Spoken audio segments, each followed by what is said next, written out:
verla un día. De vuelta a Tolerancia Cero y en esto de la revisión de los 40 años, el contexto, lo que venía previo al golpe, lo que sucede después del golpe, ese es el tema que hoy manda y es súper interesante tener miradas con cierta distancia, no necesariamente de las trincheras políticas, sino desde la historia, por ejemplo. Cristian Gazmuri, historiador, nos acompaña esta noche. Cristian, gracias por estar aquí. Muchas gracias a ustedes por invitarme. Veamos una nota, ¿te parece? Y volvemos aquí a la mesa contigo.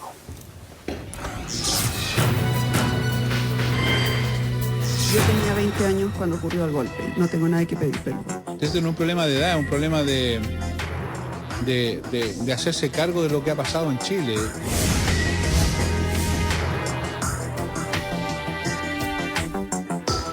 40 años que pesan en la memoria y que dan cuenta de heridas lejos de sanar. Lo de Larraín fue un gesto, acaso de tantos que se han esperado. Creo que tal vez pudo hacer más. Y por eso he dado este paso para dar una señal de que todos al menos pudimos hacer más. Que las fuerzas políticas no fueron capaces de cuidar nuestra democracia, nuestro Estado de Derecho, nuestra sana convivencia. El paso dado por el senador de la UDI fue aplaudido, aunque también descolocó a su sector. No, yo no tendría cómo haber hecho nada más. No tenía ningún cargo público, nada que pudiera haber hecho nada más. Aún hay verdades que no se conocen, justicia que no llega, dolores y heridas que no cierran, y personas que no reconocen ni se arrepienten de lo que hicieron o de lo que no hicieron. El perdón del senador Larraín yo espero que sea activo y que acto seguido de pedir perdón, supongo, no apoyará a una candidata que está orgullosa de la dictadura. Pero lo que para algunos es un gesto, para otros eso debe ir acompañado de algo más. Cada uno tiene que hacerse cargo de su pasado. Acá el golpe de Estado no vino porque sí, no vino de la nada. La democracia cristiana pidió prácticamente el golpe. Uno era plenamente consciente, ¿no es cierto?, de la situación por la cual vivía el país. Lo que Evelyn Matei está haciendo es lavarse las manos. Aquí es primordial primero comprometerse con verdad y justicia y buscarlo, y buscar la manera de reencontrarnos, porque si no, no hay reconciliación y va a haber un lado que nunca va a perdonar. Hace poco más de un año, en La Moneda, dos de los que apoyaron el gobierno de Pinochet, en el mismo tono, realizaban su propio mea culpa. Me arrepiento como partidario, de no haber hecho algo más, de no haber levantado una voz, de no haber tenido una mayor preocupación. En lo personal también hice esa reflexión hace ya varios años atrás y me siento interpretado por las palabras del ministro Chávez. Las heridas lograrán cerrarse algún día. Demos el gesto, no tengamos miedo. Hagamos ese esfuerzo, Chile lo reclama. Cristian Gazmuri, tú eres el biógrafo, el que ha hecho la biografía quizás la última, la más completa, o más respetada, o más leída, o más referenciada de Eduardo Frei Montalva. Por lo tanto, conoces en la profundidad del Partido Demócrata Cristiano por tu trabajo y me gustaría saber qué piensas tú respecto de este intento demócrata cristiano de cambiar la historia, de cambiar la propia historia en algo que se ve como un lavado de imagen o como un intento de exculparse y de hacerse los lesos de algo que es tan evidente. Cuando uno ve los videos de los líderes demócratas cristianos llamando al golpe, demócratas cristianos que apoyaron el golpe y un poco después cuando vieron las ferocidades que se estaban cometiendo, bueno, se hicieron a un lado, pero hoy día tratando de reescribir la historia, parece a ojos, yo no viví, yo era muy chico en esa época, pero hoy se ve muy patético. Y me parece que Belisario Velasco, que es de los pocos que fue distinto a la norma demócrata cristiana en su momento, en la Carta de los 13, qué sé yo, hoy día en el diario dice algo así, un poco, oye, diciendo, ¿saben qué? No somos patúos, reconozcamos como hombrecitos lo que fue, pero no intentemos aquí pasar piola porque estaban en el otro bando ellos. No estoy diciendo que bando sea bueno o sea malo, pero no, ellos están intentando. ¿Te parece a ti también que hay un intento de reescribir la historia? Sí, mira, yo creo, oye, que esta actitud de ahora, tú decir una cosa distinta a la que se dijo el año 73, es una torpeza. Primero que todo porque está no solo en mis libros, sino que yo diría en muchos libros, porque mucha gente se acuerda de eso perfectamente. Bueno, yo he hablado con don Patricio Elwin, he hablado con una cantidad de gente, y todos se dan cuenta de que en realidad había una simpatía hacia el golpe. Quizá yo diría con un poquito de cargo de conciencia, pero poquito. las bases están mucho más radicalizadas que la directiva. Y estos 13 dirigentes que había fueron una excepción. Que yo diría que en esos primeros meses de la dictadura militar, cuando todavía la democracia cristiana más o menos apoyaba la cosa, pero estaba que sí que no. En definitiva, eso te prueba de que la evolución que hubo, ¿tuvieron a favor del golpe? Cuando se empezaron a saber las barbaridades que estaban sucediendo, ¿no es cierto?, fueron cambiando, pero también cuando Pinochet y la derecha chilena desplazaron cualquier posibilidad de que la democracia cristiana entrara a colaborar o a prestar parte de sus ideas al nuevo gobierno militar, que suponían que iba a ser relativamente corto. Por lo demás, el bando número uno... Lo que estás diciendo tú es más feo aún. O sea, no se apartaron solamente por un problema ético de la violación de los derechos humanos. Fue porque no les tocó camioneta y cargo. Yo creo que por las dos cosas. Chuta. Esos son peores todavía. Fernando. Cristian, ¿cómo estás? Buenas noches. A propósito de lo mismo que estabas conversando con Matías, se dice, y tú como fuiste biógrafo de Eduardo Frei, lo sabrás, que abiertamente Eduardo Frei esperaba, esto puede ser metafórico, pero esperaba que poco menos que a los pocos días le fueran a llevar en una bandeja de plata la moneda. O sea, hacían el trabajo sucio los militares, ¿no es cierto? Y luego venían aquí al poder. Eso me acuerdo, estoy recordando lo que se decía a cuchicheo en los años 70, en las micros, así medio callado todo el mundo. Eso es lo que se decía, y yo quiero saber si a tu juicio histórico, con los documentos que tiene, hubo algo de eso, o sea, no solo una simpatía, como tú lo expresas, sino que una ambición real, una esperanza concreta de recibir el gobierno. Yo creo que Eduardo la tenía. Yo creo que Eduardo la tenía. Ahora, lo que no significa de que todo esto fue una maniobra hipócrita, ¿no es cierto?, para conseguir el poder, y que simplemente cuando se dio cuenta de que Pinochet no pensaba entregarlo por ningún motivo, ¿no es cierto?, el hombre se echó para atrás. Pero tenemos documentos que son muy importantes, ¿no es cierto?, y yo diría incontrovertibles, que demuestran eso.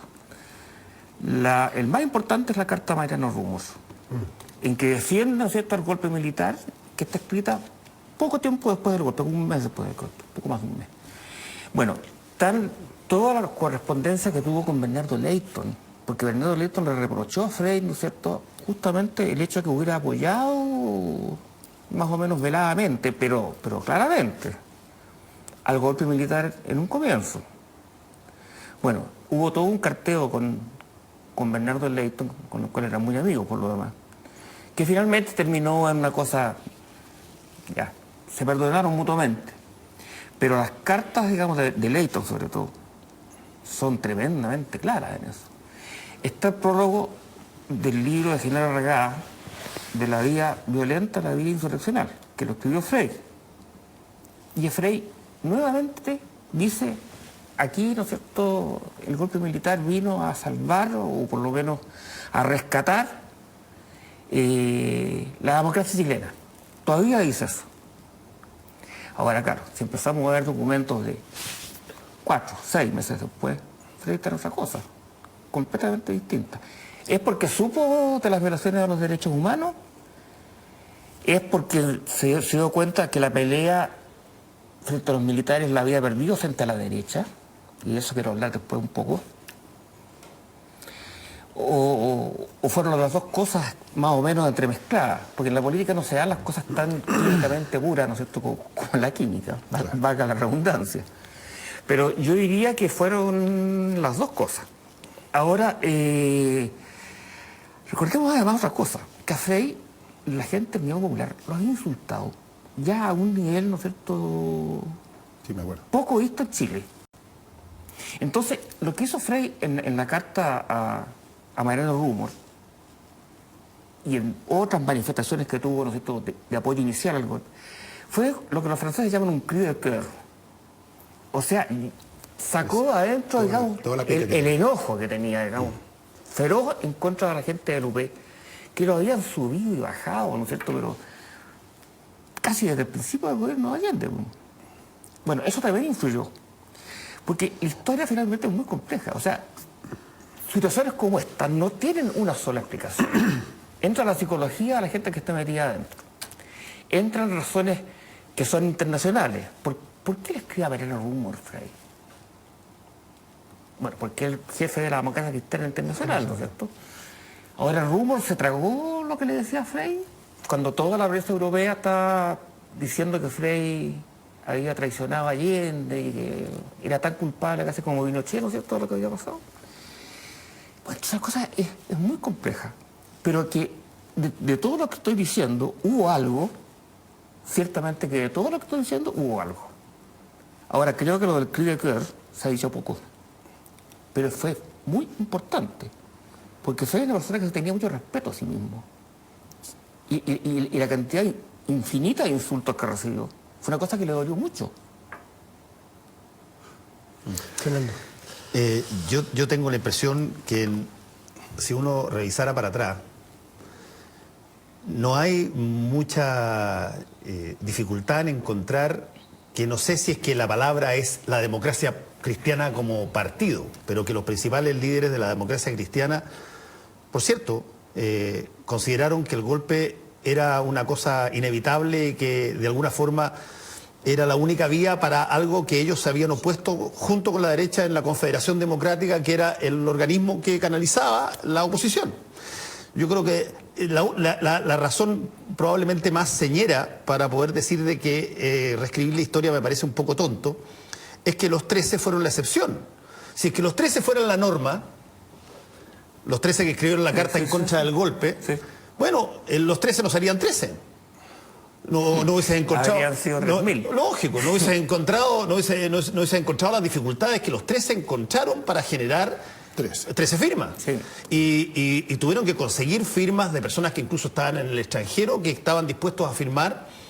Y por eso las 13 personas, a mí me parece, yo conozco a varias de ellas y le tengo mucho cariño a algunas en especial, pero el intento de intentar modificar, señalando que la democracia cristiana estuvo siempre en contra del golpe, me parece a mí que es intentar minimizar lo que hicieron los 13. Eso es falso.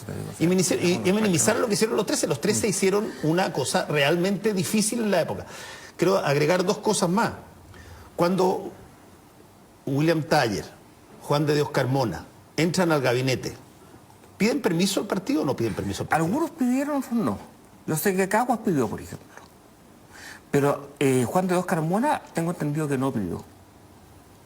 William Thayer le mandó una carta personal a Patricio Aylwin diciendo: han pasado muchos años desde que juntos cantábamos Juventud Chilena Adelante, una cosa así media vaga. Pero yo diría que la mayoría, Bardón, por ejemplo, no creo que haya pedido permiso. Y muchos más no pidieron porque permiso. Hubo una serie de personas demócratas cristianas nombradas en distintas situaciones, y yo me imagino que muchos de ellos... Yo sé, por ejemplo, que mi papá pidió permiso. Sí. Bueno, mi papá fue gerente general de la Caja de Amortización de la Deuda Pública, y mi papá pidió permiso a su partido, que era el Demócrata Cristiano, y la utilizaron a ser gerente general de la Caja de Amortización de la Deuda Pública. Yo creo que Juan Villarzú también fue de los que consultó, y cuando la democracia cristiana dijo no, ya no se puede seguir aquí, digamos, se retiró. Y hay algunos más, los dos constitucionalistas que estaban junto con Jaime Guzmán y con Jorge Alessandri y otros ahí, intentando tirar las primeras líneas de una futura constitución, ¿no es cierto?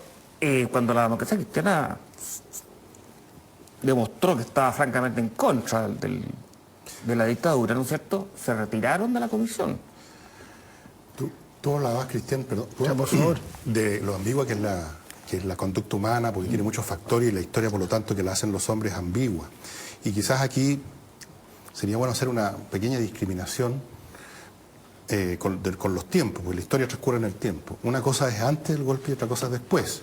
Entonces, antes del golpe, o sea, antes de que estuvieran en el poder, antes de que se hubieran cometido las barbaridades y todas esas cosas, antes objetivamente hablando, para muchos demócratas cristianos y para mucha gente, les parecía que no había otro camino, racionalmente. Veían a grupos de izquierda que andaban hablando de la vida armada, veían a jóvenes que en las universidades mostraban la pistolita y que jugaban a la revolución, las tomas, y se armaron un cuadro que para ellos era razonable y que es plausible, de que aquí el país iba a un enfrentamiento civil que es aún peor que un golpe. Eso antes. Y después, lo que hace ese gobierno militar, como suelen hacer todos los gobiernos militares, es obviamente desencadenar fuerza letal. Y si no letal, casi letal, sacando a gente del país, liquidando sus vidas civiles.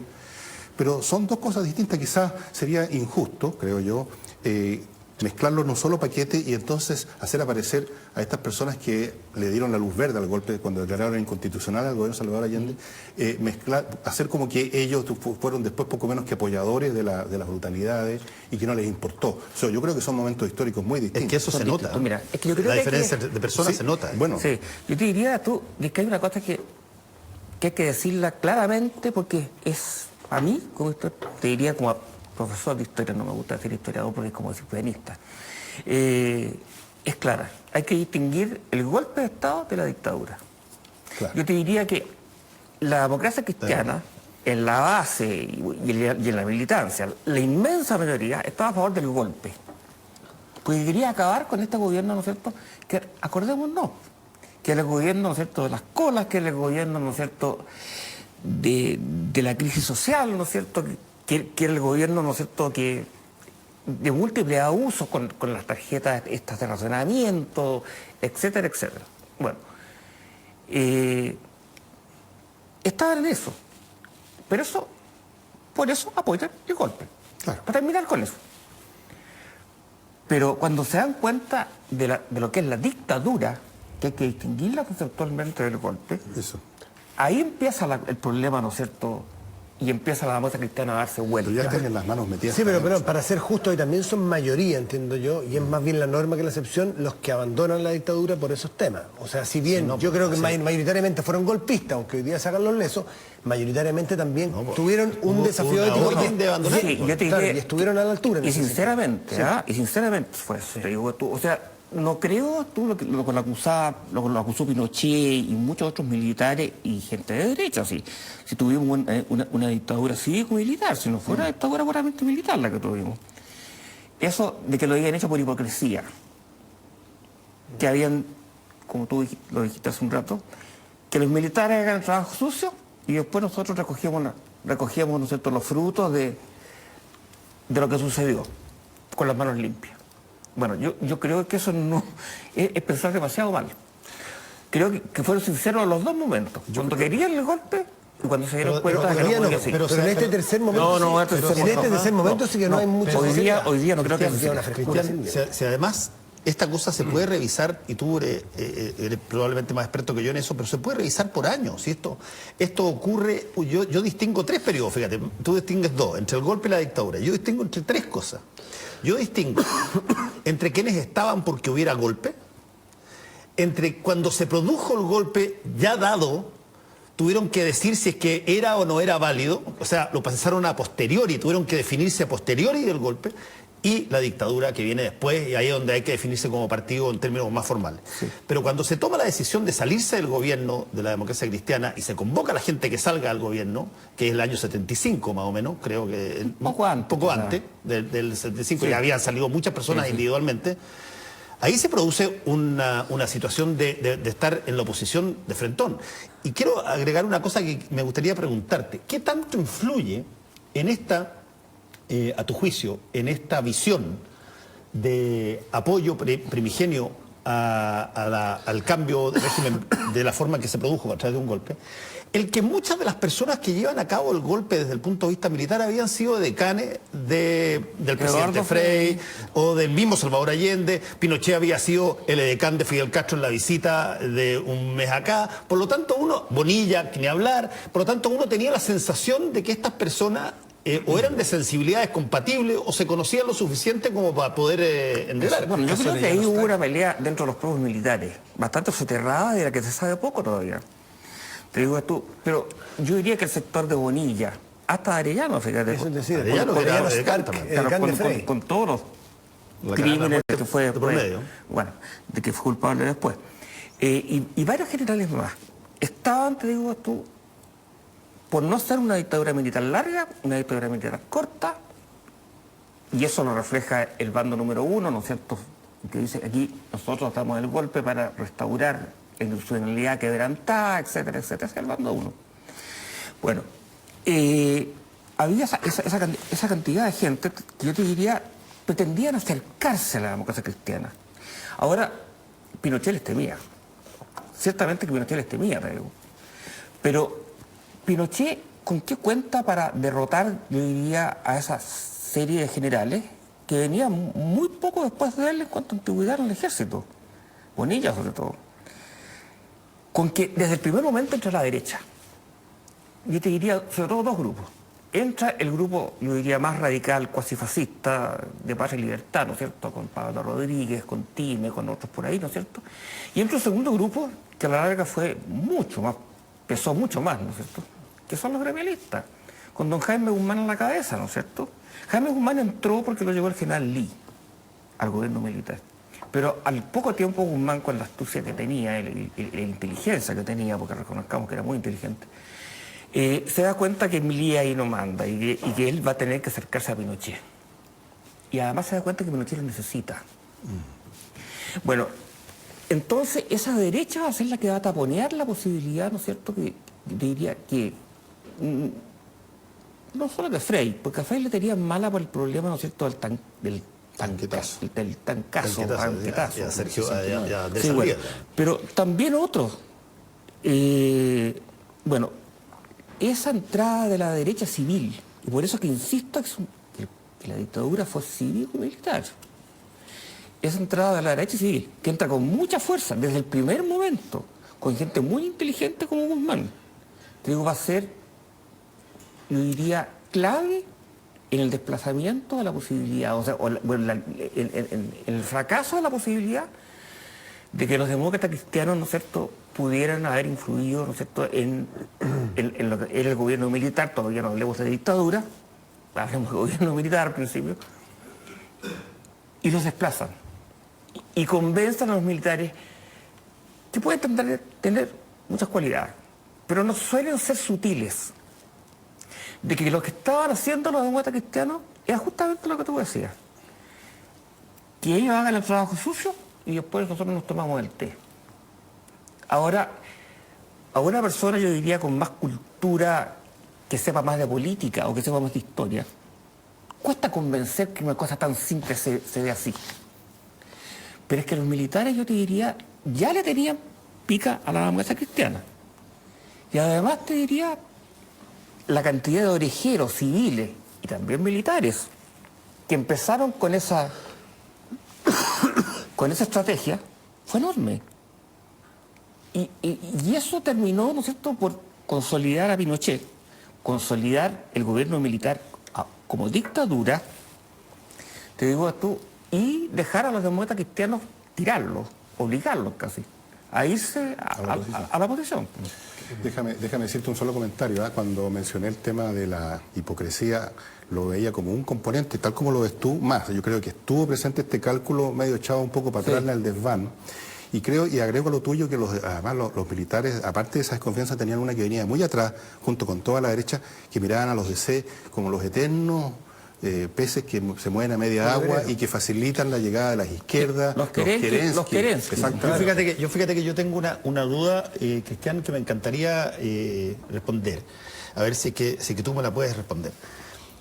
Cuando llega el gobierno, el golpe, y se instala la Junta, y acuérdate que una de las primeras cosas que se dice es que se van a turnar la presidencia de la Junta entre cada uno de los comandantes en jefe, ¿te acuerdas? Se dicen un montón de cosas, pero llevan gente cercana a la democracia cristiana, o filodemócrata cristiana, o independiente cercana a la democracia cristiana, a gobernar la parte económica. Raúl Sáez es ministro económico, y de pronto entra Caguas, Bardón, sacan, que son demócratas cristianos y militantes en esa época. Pero detrás de él están los Chicago. Bueno, exactamente. ¿Y qué tanto influyó el que entrara, no por el lado político, como probablemente lo hizo Guzmán, sino que entraran por el lado económico, gente que ponía una visión totalmente distinta a lo que era la esencia, que lo único que los militares sí se cuidaron de que no cambiara era que, por lo menos hasta que terminó la dictadura, que no se privatizara Codelco. Sí. Pero el resto de las cosas... Perdón, pero esa derecha de Chicago no entró el primer año. Se demoró un par de años. No, pero es que Caguas, te digo, era Chicago. Sí, sí. O sea... Esto entró en el 75. Ahora, yo te diría que de Castro entra después de Caguas. Es un año después. Que era como de Castro el que jefe saca de toda la Caguas. cosa, el que saca El Caguas. gurú de los Chicago. Pero en definitiva, los que entra a este grupo de economistas de la Universidad de Chicago, que no todos eran de la Universidad de Chicago, por lo menos porque estaba Pepe Piñera, que era de Harvard, pero un grupo de economistas bastante brillante, con las ideas neoliberales que estaban de moda en el mundo en ese momento, además, ¿no es cierto?, porque también se van a imponer en Inglaterra con la Margaret Thatcher, ¿no es cierto?, y se van a imponer en Estados Unidos con Ronald Reagan. Bueno, y convencen que el almirante Gotuso, que había sido uno de los primeros ministros de Hacienda, bueno, y otras personas, Ese de la Marina. el mismo Sáez, te digo, era gente que estaba con una economía anticuada y que la nueva onda económica del mundo venía por este lado. Ya viene el ladrillo, ¿no? Claro, y ahí viene el ladrillo que lo escribió de Castro. Te digo tú, bueno, y fíjate que lo curioso es que tuvieron razón. Porque resulta que en el mundo en este momento la economía es liberal. Sí, tenían razón en eso, sin duda. Tenían razón en lo que venía, decías tú. En lo que venía. Fíjate tú que Ronald Reagan entra al gobierno el 80, el año 80. O sea, entra 7 años después del golpe militar. La Margaret Thatcher entra a finales, si no entra también por ahí, el 80, 79. O sea, también entra muchos años después. Y aquí se tenía una suerte de llamémoslo así, texto extraordinariamente armado, con este para meterse inmediatamente... Bueno, por eso es que el almirante Merino decía que Chile era el faro de Occidente. En fin, bueno, es cierto que el almirante Merino le preguntaron, ¿y usted dónde aprendió economía, almirante? En la enciclopedia británica. La enciclopedia británica, me acuerdo de ese mensaje. Bueno, pero ¿eso dijo? Sí, pues. Eso dijo. Cristian, bueno, queda pendiente para una conversación, porque tú dices que no está muy estudiado, entonces no sería muy apropiado preguntártelo, porque si no está muy estudiado, quizás tú mismo no tienes respuestas. Planteas una pregunta que es re interesante, que es esa disputa entre los militares, recién dado el golpe, entre unos más filodemócratas cristianos y otros que se tendieron más a la línea que terminó primando. Sí, pero ahí por ejemplo hay una cosa interesante. 10 años después del golpe, menos, 5 o 6 años después del golpe, la diferencia entre la primera antigüedad y el general que le sigue creo que son como 3 antigüedades. Claro, porque O sea, Pinochet se dispara, porque todos los que eran más o menos de la misma generación de Sabaneta o mueren en accidente o caen con el prestigio o son llamados a retiro y ya no están. El helicóptero de Bonilla. Ese es el proceso típico de la revolución, ¿no? Que se comen sus propios hijos. Porque todos esos competidores de Pinochet que tenían idea, estos fueron sufriendo los azares del destino, como dice. Eliminados, ya sea por ser llamado a retiro o en algunos casos con condiciones mucho peores. Claro. Hubo helicópteros que se cayeron, curiosamente. Eso fue para llamarlo a retiro. Hubo generales que envenenados. Bueno. Cristian Camburi, muchas gracias por estar aquí. Bueno, muchas gracias a ustedes por invitarme y espero haber aclarado algo que es difícil de aclarar. En realidad lo oscureciste mucho más, pero es más interesante, lo hace más... Gracias, Cristian Camburi. Después de esta pausa estará con nosotros Ricardo Israel, candidato presidencial del PRI. Para que sigamos conversando.